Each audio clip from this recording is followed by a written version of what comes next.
Yeah, we ready?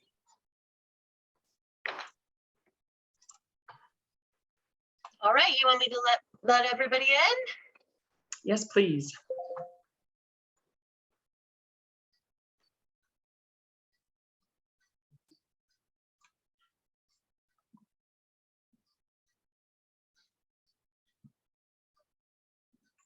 Good morning, everybody. So nice to see you. I'm gonna just let people get connected, make sure their audio is working and things like that.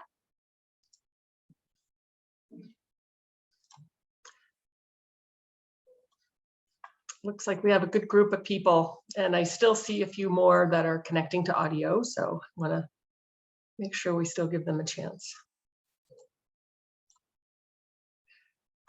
All right, I think it's good.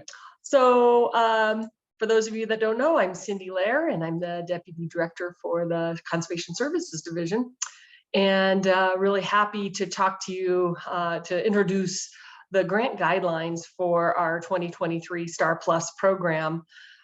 We have taken a lot of feedback that we've gotten from our first onboarding of the Star Plus program in 2022.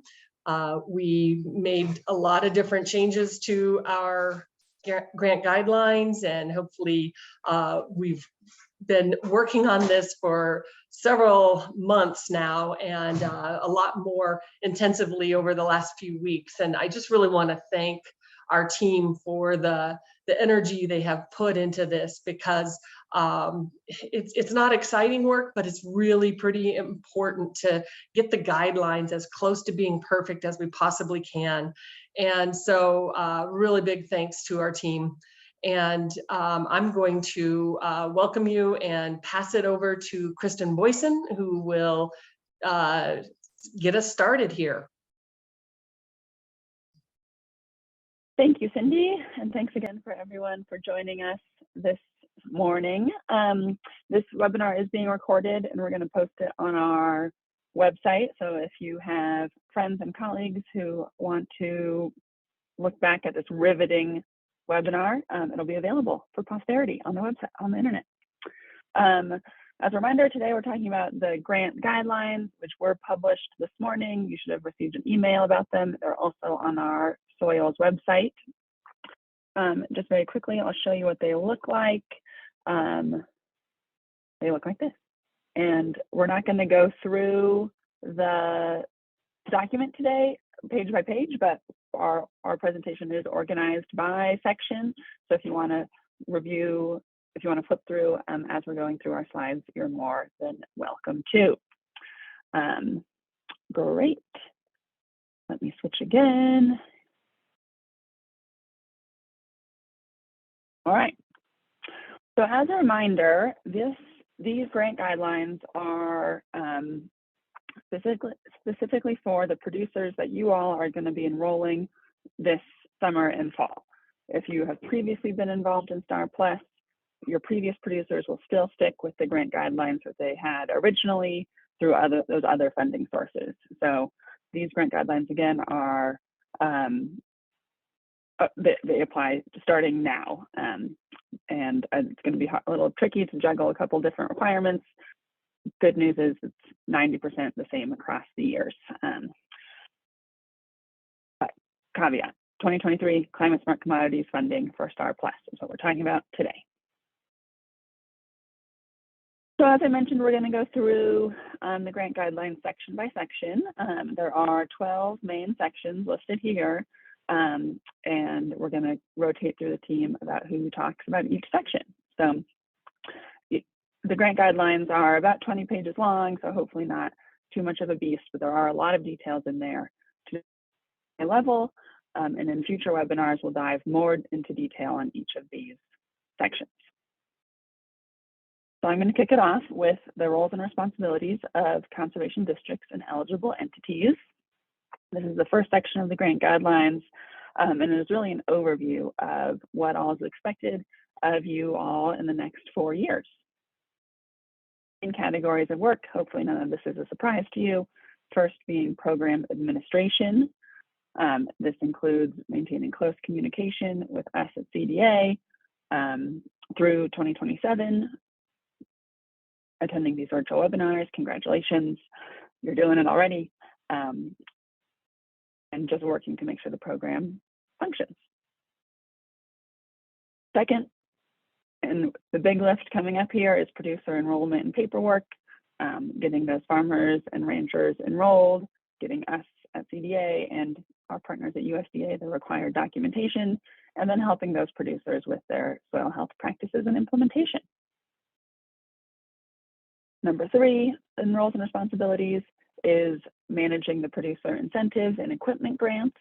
This is obviously a big perk of the program, and we'll talk more about this later today, but the CDs and eligible entities will kind of be on point for making sure producers get their appropriate payments. And finally, being a local conduit for soil health outreach, education, and research. I think that's why a lot of us are here today. Soil health is an excellent part of the solution, and you all will have a field day, one field day in the next 4 years, help CDA be a supporter and vocal advocate for soil health, and help with our research partners who are funded through this grant. Right. So again, you'll see in the grant guidelines, there's details about this in this section 1, and there's also details about all of these things further on in the document. The next 2 sections, section 2 is about initial capacity support, and section 3 is about your ongoing payments. Just a quick reminder to all of you about the districts and eligible entities funding that you'll be able to get in the next 4 years. The first slug of funding will be coming shortly as we get your contracts signed. And then you'll get ongoing payments based on how many producers you've enrolled for the next 4 years. Your contract will have your specific information about how much funding you'll be guaranteed. It shouldn't be a surprise to anyone, but as always, reach out to the CDA Soil email if you have any questions. So I know we're going fast.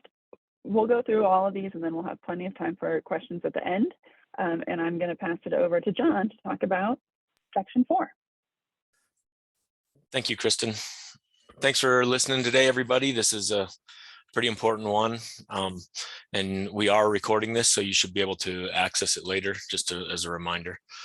So I'm going to talk about required producer engagement and documentation. So year 0, which is this year that we are in right now, your required things to do will be an initial consultation meeting and producer enrollment package. So you'll meet up with the producers and help them to fill out the enrollment package and gather all the information about their field that they're enrolling. You want to make sure to verify a 3-year commitment for their enrolled field. So there will not be an opportunity for them to change fields. We need them to feel pretty confident about the field that they are enrolling into this program, and that they do not intend to change fields or acreage size later on. And then there will be a unique producer identification number, which we will send out with your contract and the enrollment packages to you guys. So once you get your contract, we'll have a list of numbers for if you have 10 producers, we'll have 10 producer IDs. And then when you go to fill out their enrollment package, you will place that ID in the enrollment package underneath their name. There's a spot for it. And then their FSA documentation. This is what determines their eligibility to participate in the program and receive federal funding. In the grant guidelines, we list the specific forms that need to be filled out, but please remember that once the producers get into the FSA office and fill out those forms, they need to provide us with a subsidiary print that shows that they have filled those out. And this is a document that the FSA will print out and give to them that shows they've filled out the different portions of, or the different FSA forms. And then we'll be able, you'll send that to us, collect those and scan them and send them to the CDA so that we have proof that they filled out all the necessary paperwork, which will help to prevent confusion later on. One quick note that's in the grant guidelines, the producers will have to fill out an adjusted gross income FSA form, but they will not be held, like they will not be uneligible if they are above the adjusted gross income that would bar them from other from NRCS programs. And they are also not, the money from this does not go toward their farm bill cap. So that's a good thing, but we do need them to fill out the AGI form. And then in year 0, you are going to receive your initial capacity support. So once you get everybody to fill out that FSA documentation, all your producers, and you get that initial meeting done with them and the enrollment package submitted to us, and all of that has been approved by us, you will receive your first round of capacity support. Go ahead. There we go. So in year 1, so this is October 2023 through September 30th, 2024. This is going to be what we call their first crop year, first year of participation. We will be in the spring installing soil moisture monitoring systems. So we'll need your help getting soil moisture monitoring system questionnaires filled out from those folks. So some of you might be familiar with those, but basically it asks, I believe it's about 6 questions, and it asks sort of what their cropping system is there and how deep they intend to till, so we can prepare. And it also asks things like if they have livestock out there, so we can prepare before we come out to do installation work and make sure we have all the right stuff. So if we need to put paneling around those systems to protect them from livestock, or we need to put the cabling deeper in the ground to protect them from being tilled, that's what's gathered in this questionnaire. That you will also, in year 1, start their start field assessments. So beginning April 1st and going through September 30th, you will work with the producers to fill out the online evaluations of their soil health practices so that they can receive a star score and a star sign. We will be allowing people to reevaluate their fields later on. So as they change their practices and implement more stuff over the next few years, there's the chance for them to reevaluate and add more stars to their sign if they raise up in their rating. We'll also have a soil sampling intake form. So in year 1 in the spring, a similar time frame as the field assessment forms and the soil moisture monitoring system questionnaire, you will be assisting those producers with collecting soil samples and sending those samples off to our testing laboratory. And you will have an intake form showing that you followed the protocol that we will provide to you. And then you will submit that to us, and it'll have things like locations of the pits that were dug, and any notes that you might have about problems or special challenges you had with taking the soil samples on those fields. You will also have the producer match form the first year. So again, this is their first crop year, and they'll be implementing a new practice during this first year. And as they implement that practice, you will be helping them to go through the match form and submit their receipts and the match form to us for reimbursement to them for their payment. And then you will have your year 1 check-in form. So this is to kind of close out that crop year. And it's actually going to be due November 15th of 2024. So it will be after the crop year has ended, to give people a little bit more time after harvest and into the fall if they need it. But you can submit that. So that'll be due on November 15th. And then we will be, I just throw this out here, it's good point. We will be doing a lot of webinars to cover these things as we go along. So we will have a soil moisture monitoring system webinar. We will have a field evaluation form webinar and a soil sampling webinar. And we'll be talking about the producer match form at the next webinar here on July 24th. And then, of course, again, your CD and EE will receive their ongoing capacity support. and producer will receive their incentive payment in year 1. So once you get all these documents to us, you will receive your capacity support. And once you submit the producer match form, those producers will receive their incentive payments. And then year 2, in year 2, you're going to be doing the producer match form. So again, this is crop year 2 from October 1st, 2024 through September 30th, 2025. So any costs toward their new practice that they're going to be doing will be covered here, and you'll be submitting the match form and their receipts to help get the incentive payment. And then you will be doing a year 2 check-in form. Again, due that November 15th, so that you have a little bit of time after the crop year is over for you to go out and do that meeting with them and fill out the year 2 check-in form. And the conservation districts and entities will receive their ongoing capacity support after submitting these documents, and the producer will receive their incentive payment. Year 3 is very much the same. So in year 3, which is October 1st, 2025 through September 30th, 2026, the producer match form needs to be submitted. So you'll help them again with that form and their receipts, and they'll receive their incentive payment. And then you'll do a year 2 check-in form to be due November 15th and receive your ongoing capacity support.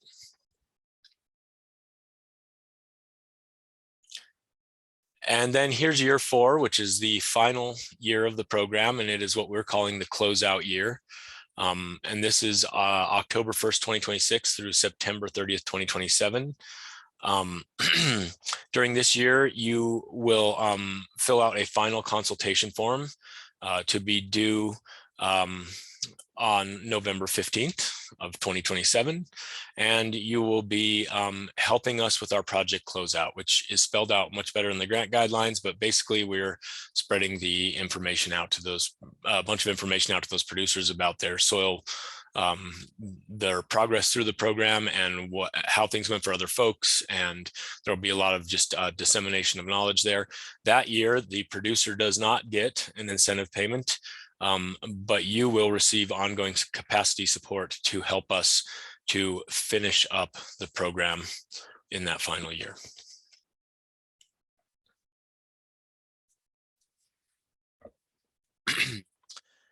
So this part here is going to have its own webinar coming up. So again, on the July 24th webinar, we will be doing the reimbursement forms. We'll be going over the reimbursement forms and how to submit all that. And we'll be going over new practice implementation with more detail.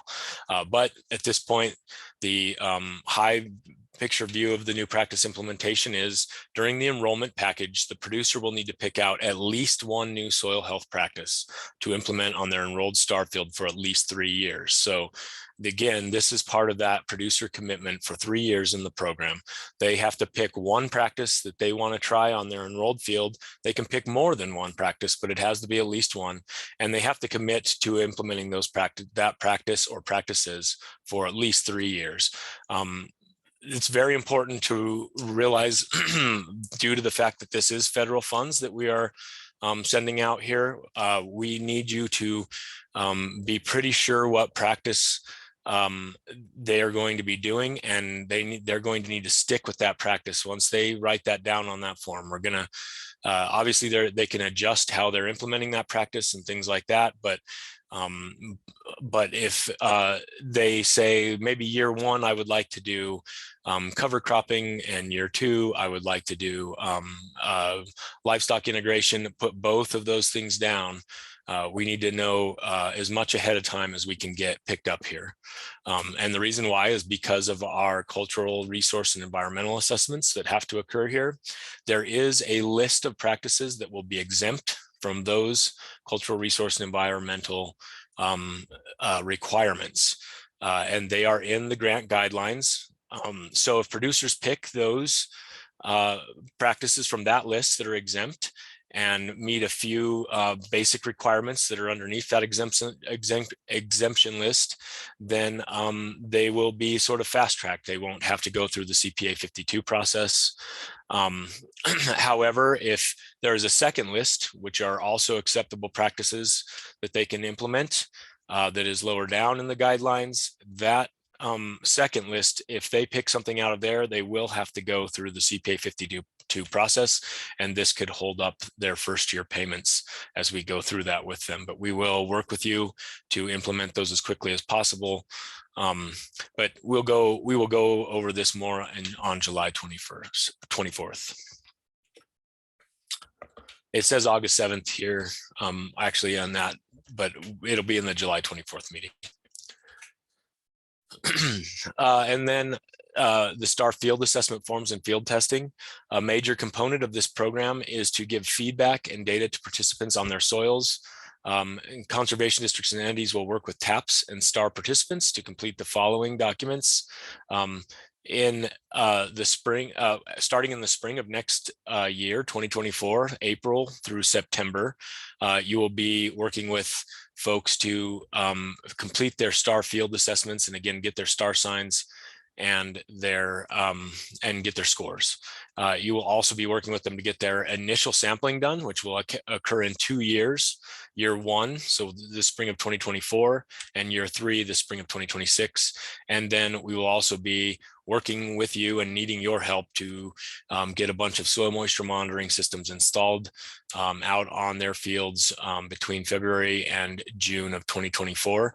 Again, we will have webinars later on to go over these things in more detail.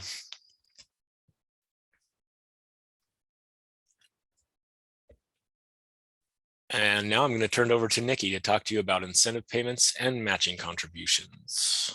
Okay. Hope everyone's hanging with us so far. I know it's a lot of information, but it's good information, right? So we'll keep it going. The best part is on the incentive payments, and producers will receive 3 years of those for the crop years that we're calling 2024, those dates that John referred to earlier, and his kind of breakdown of the different years.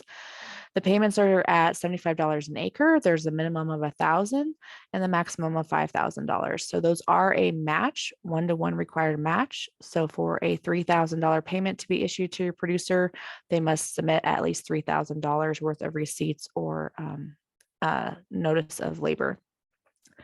So you can pay the producer those once we have received and approved the producer match form and any attaching receipts. And that little box at the bottom of this slide is kind of a non-exclusive list, but just to give you a general idea, there's a much larger list, including a list of what's not allowed in the grant guidelines that you were emailed. So producer time, anytime they have spent in the FSA office, even doing their paperwork, field testing, soil sampling, check-ins, meeting with you, they can count that as time on their match form. Of course, any labor or paid labor they may have, equipment, seed costs, time traveling to field days or any other workshops or classes, including the tuition or cost of those with the receipts. And of course, definitely use the CSU custom rate survey. The link is there. It's also in your grant guidelines to make sure that you have the rates that you can use.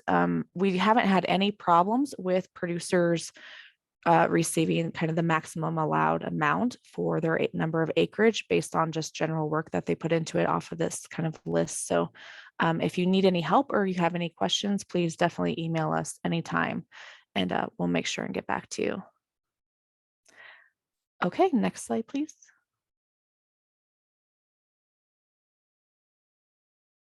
Nikki, there's a question in the chat. Oh, yes. Oh, John got it. Okay. Never mind.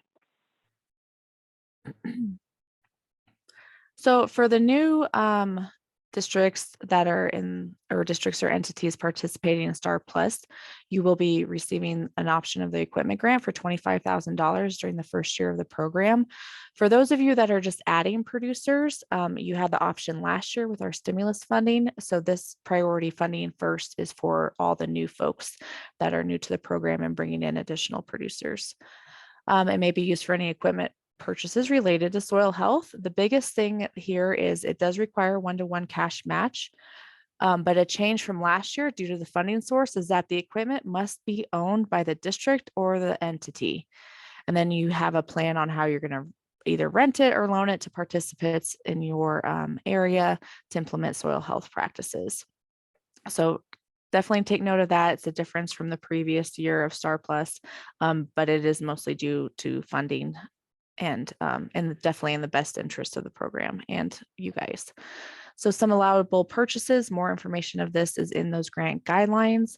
But again, just a short list is no-till drills, other non-vehicle equipment for soil health, and virtual fencing for grants grazing and compost and extract equipment.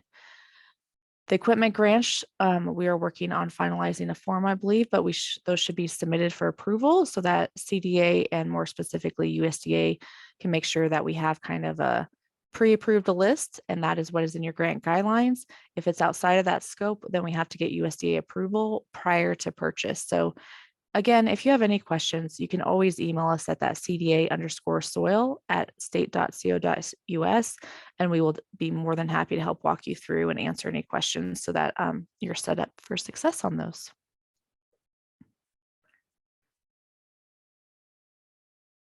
And now I get to hand it back to John to talk about TAPs. All right, thank you. So now we're going to talk about technical assistance providers. They are going to be, each of you will have access to technical assistance providers, or possibly multiple ones that you'll be able to use to work with. They are going to be a key resource for you and for producers. The responsibilities of these technical assistance providers will include participation in a virtual meeting with all of the CDs and EEs that they will be working with, attending required workshops and trainings hosted by CDA and CSU, participating and assisting in initial consultations based on the needs of the CDs and EEs, providing technical assistance as needed to Star Plus participants. So when they begin to implement those practices, if they have questions about how the logistics of the implementation and maybe the best ways to go about that, you can rely on those TAPs to provide you with some background info and some help. They'll be assisting with up to 4 or more year 2 and 3 check-ins as requested by the CDs and EEs that they are assigned to, and they will be assisting you with your final consultations when you're doing the closeout in year 4. The CDs and EEs are responsible for ensuring that the producers know who their TAP is, involving the TAPs in the enrollment process and check-ins. And it also says in the grant that if things are rocky or you're having some type of issue between producers, CDs, EEs, and TAPs, you're going to be responsible to let us know that that's happening so we can take actions to remedy it.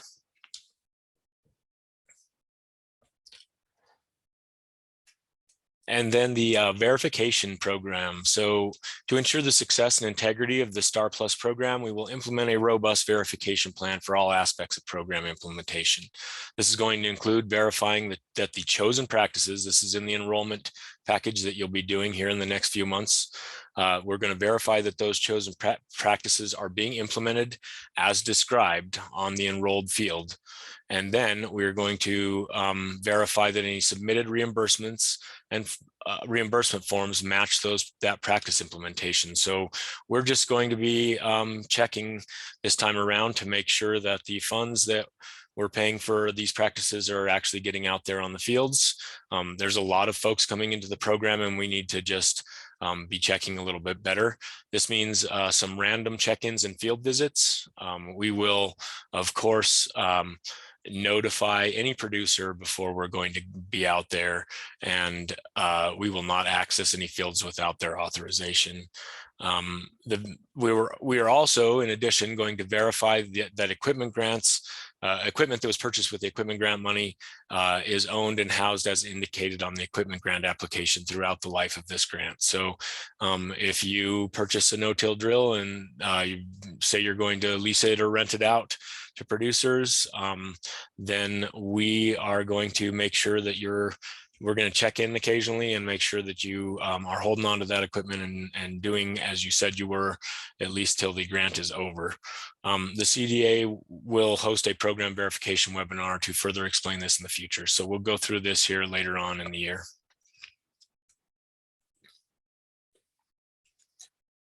And then here's just a little bit more info on that final year. The folks who have been through this before, there wasn't really a year 4 in the initial grants. This year there is, and you will get capacity support payments for that year 4 closeout year.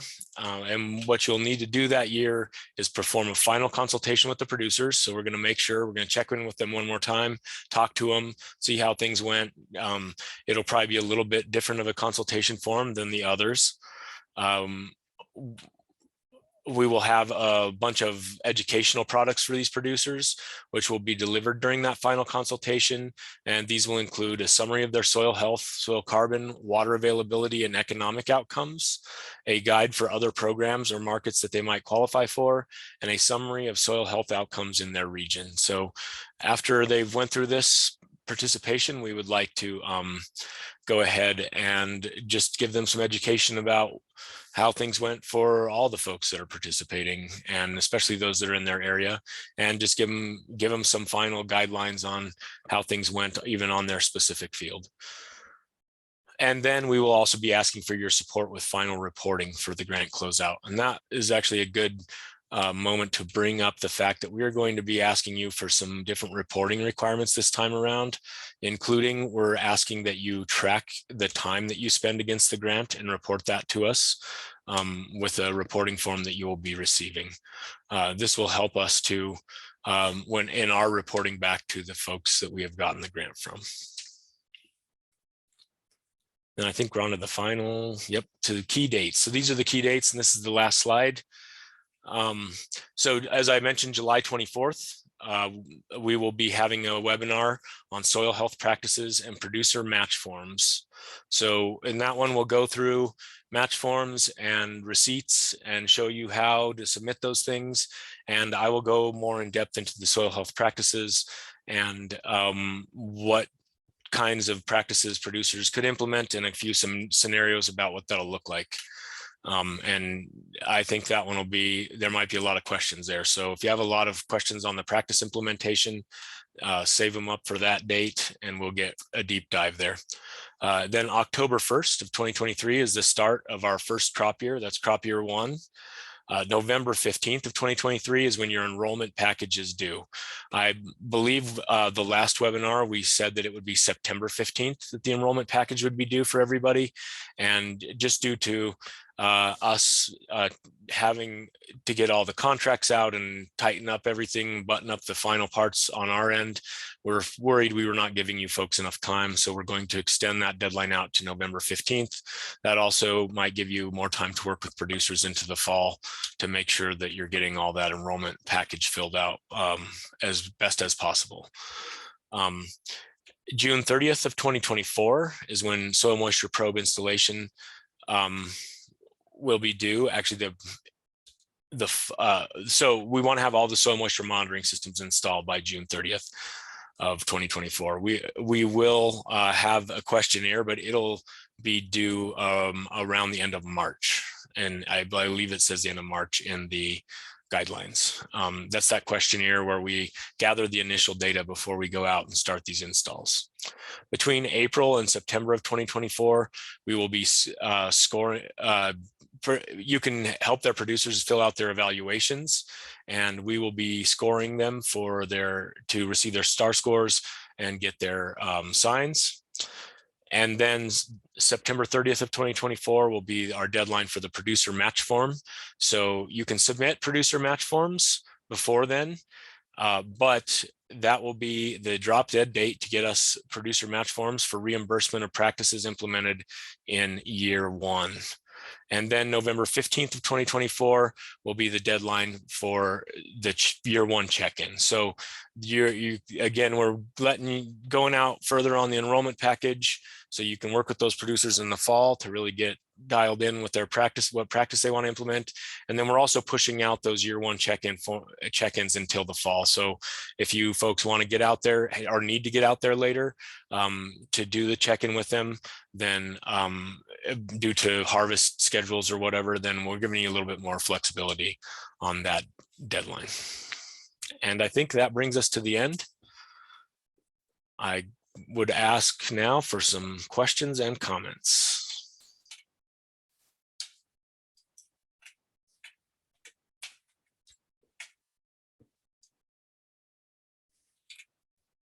John, this is Bill Brenton. Can you hear me? I can. Would you rather have the questions by chat or is this okay? This is fine, Bill. Go ahead. Just to verify, so a lot of these for year one, a lot of the stuff is going to happen after the first of the year 2024. But I want to make sure we're still okay if we can enroll some producers this summer and they can implement some practices starting October 1st, 2023. That you're still good with that, and if they can generate their producer match form by the end of the year, can they get paid in early 2024? They definitely can. You're right on there. So the crop year begins October 1st. So any practices they implement after that, we can begin to reimburse for it. Now, again, I would say that if they choose something from that second list where there is no, where they still have to do the NEPA requirements, then it may take longer before we can reimburse them for those practices. But if they choose something from the first list, they absolutely could be receiving payments by the beginning of the year. And I see Vanessa has her hand up. If it is that good, Bill? All right, go ahead, That's Vanessa. good. Yeah, that's good, John. I'll have a question for Nikki, but I'll hold it. So. Okay, good morning. Thanks for hosting this. Lots of good information. And if you answer this in another webinar, that's fine. Just a little bit curious about the practices that would require the CPA 52. I think the slide just said it's required to be done. I guess my question is, who will be responsible for completing the CPA 52? That's a good question. The Climate Smart Commodities Grant actually has a private consulting firm that will be completing all the environmental assessments and cultural resource surveys for all the Climate Smart Commodities folks in the United States, whether they're in our program or other programs. So it would be that private firm that would be taking that on. Great, that's really great news. Thank you. You bet. And I'll just double down on that and say, if your producer has more environmental or cultural resource assessments that they need to do to get this federal funding, we at CDA and USDA and their consultants will be doing the heavy lifting of that, and you guys at the districts and eligible entities will just make sure that the right information is getting to the producer, but not too much more work will be on your shoulders.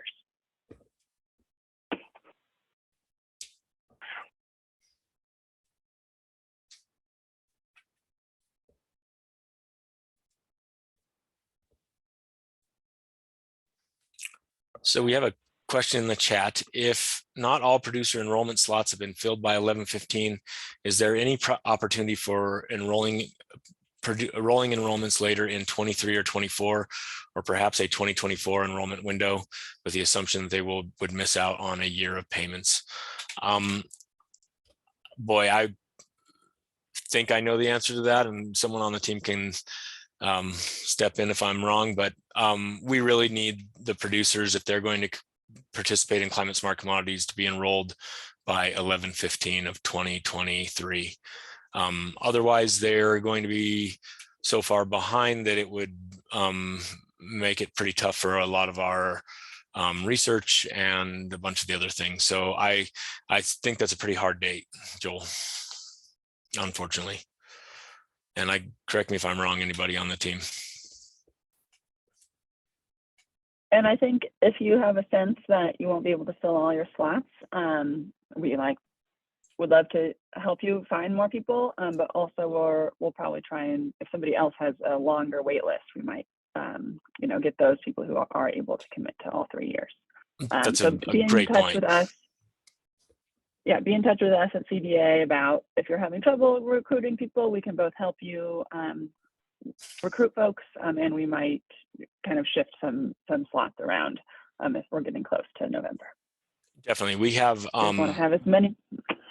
a lot of interest from outside folks who are looking for spots that they can jump in, definitely. So if you're having a hard time, let us know sooner rather than later. And then we have just clarification on the CPA 52s. Are there going to be someone local that will be working on these, or will these be a national group? That's a so it will be it's a very large company that would be a private company that would be doing the CPA 52 work if folks choose the second stuff from the second list. And I would imagine they must have people local to each state, would be my guess. And again, CBA will really work closely with the producer and those other folks, kind of to be the on the ground thing to make sure our producers are being well taken care of. Brendan has a hand raised. Thanks, John. So quick question here. I'm looking at the list of exempt practices, but then you have that drop down below that says if any of these conditions are true, you'd still need to do that review. But the first one is field has not been cropped within the last year, or 4 of the past 7. So does that mean any rangeland going into this program is going to have to require that site-specific review? That's a really good question. I think that would be dependent. Well, that's a really good question, Brendan. I might have to get back to you on that on the next webinar when we discuss the practice implementation. I would think it wouldn't be requiring it to be cropped, but for it to have been grazed. Right. That's what I'm thinking too, but we'll seek like some clarification. Okay, that'd be great. Thanks very much. But I think it's similar. I think when they say cropped, they're also lumping in there having the cattle out there, but we'll double check. Okay, thank you. John, if it's in a perennial grassland, wouldn't that count? Possibly. I like how you think there, Greg. We'll I'll get back to you on that one. Yeah, no. I will make sure, but I think we're good to go for rangeland.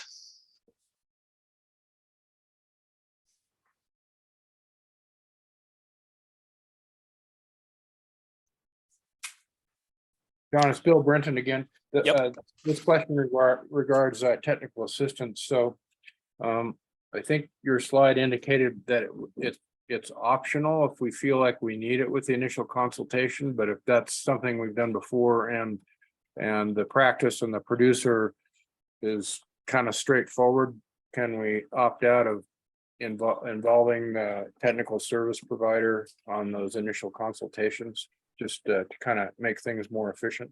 If you feel like you are confident enough to do it without them, then more power to you, definitely. All right.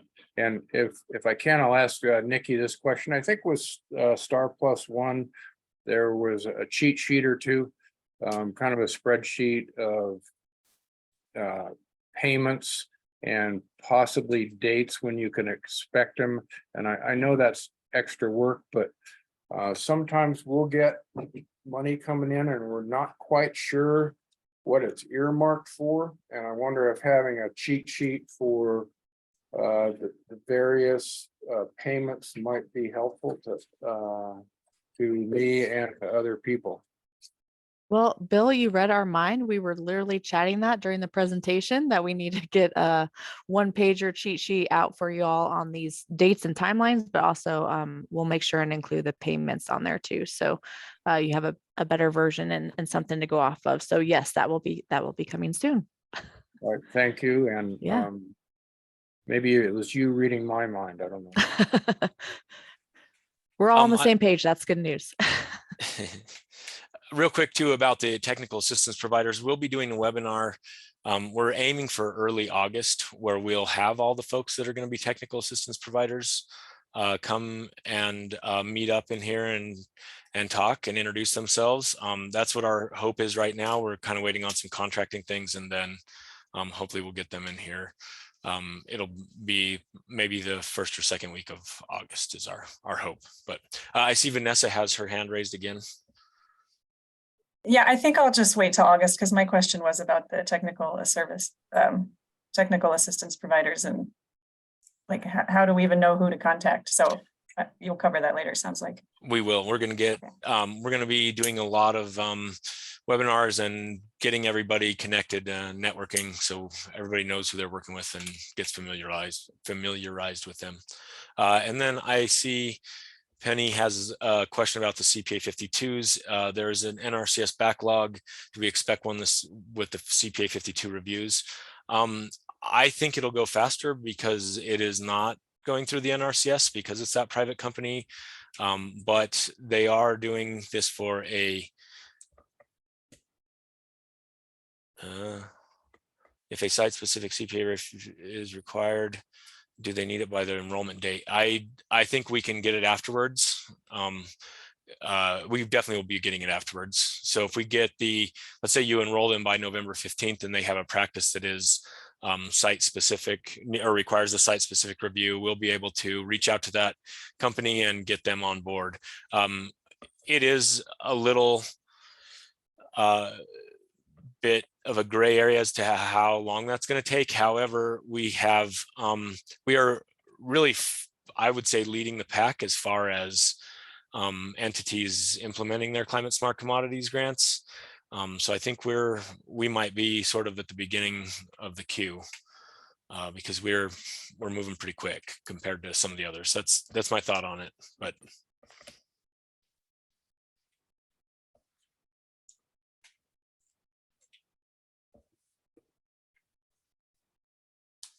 I might quickly say this is definitely something we'll cover on July 24th, but like virtual fencing is not the kind of fencing that will require that CPA 52. That would be more, we are the NRCS and USDA and us are considering that to be prescribed grazing. I know you have some people interested in that, Penny, and maybe that's why you're asking. So the prescribed grazing doesn't require the CPA 52. It's really only being required in very highly disturbing practices like hard fencing where they're having to drill fence post holes. So again, the virtual fencing would be prescribed grazing versus fencing, if that might be something you're looking at there. But just throwing that out there, and we'll go through that later. I feel like I read your mind there, Penny. All right. Any other questions, folks? There you go, Vanessa. Go ahead. I'm sorry, full of questions. No worries. I thought I That's why had we're heard, here. thank you. I thought I'd heard at one point there was something the producers were going to have to actually sign to agree. So aside from the FSA paperwork they're going to have to fill out, is there a contract they're going to have to sign up for this round? Yes. So in our enrollment package, at the bottom of the enrollment package, there is an agreement between the conservation district or entity and the producer. That's just solidifying that everybody's agreeing we're going to work on this for 3 years, and that they are also committing to participating in all of our different research stuff, like having the soil moisture monitoring systems out there, and that they're agreeing up front that they have to do the soil testing and et cetera, et cetera. So there's a little short agreement. It's not anything too extreme, but there is a signature line for both the conservation district / entity representative and for the producer. We're just trying to firm up the commitment from those folks so that we don't have a lot of people dropping out or not wanting to participate in certain parts of the program once they've signed up. Yeah, I think that's good. Is it a link in there, or is, because I don't see it as like a page?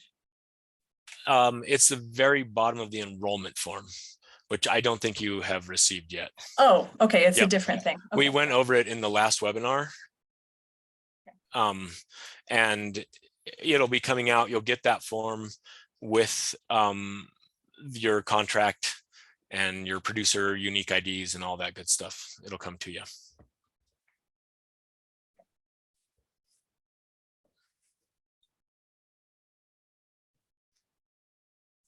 Any other questions, everybody? Well, this has been very productive. Thank you for the great questions. It definitely helps us to see what's on you guys' mind. And thanks for listening today. I'd like to give a thanks to our team for all the work you guys have done on this. You did a great job of communicating it.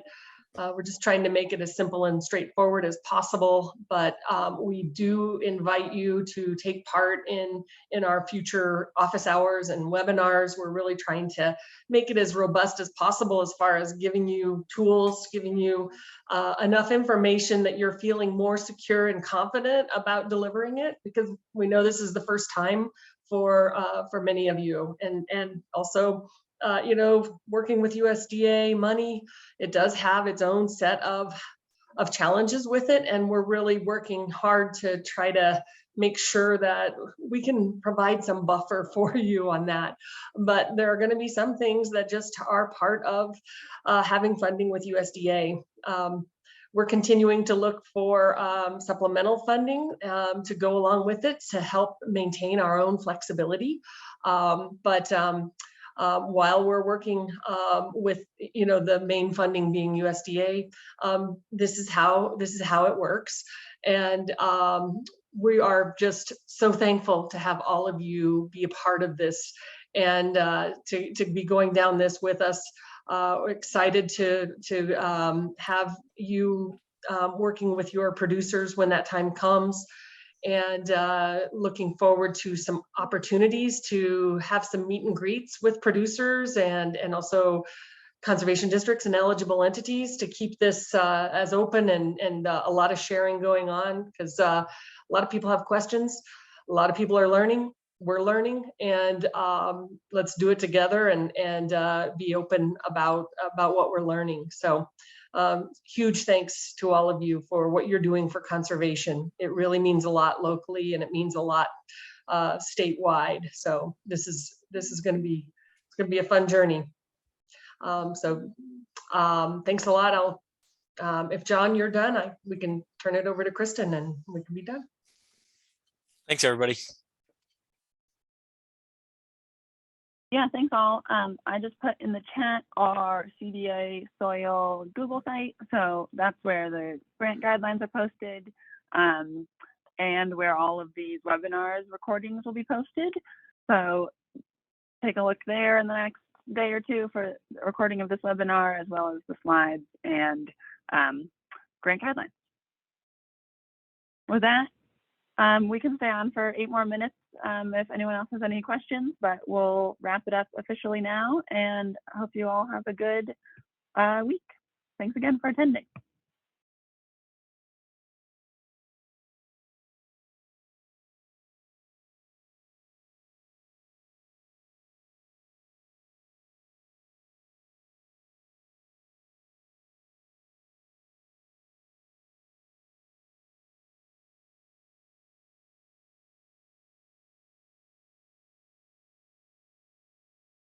Good job, everyone.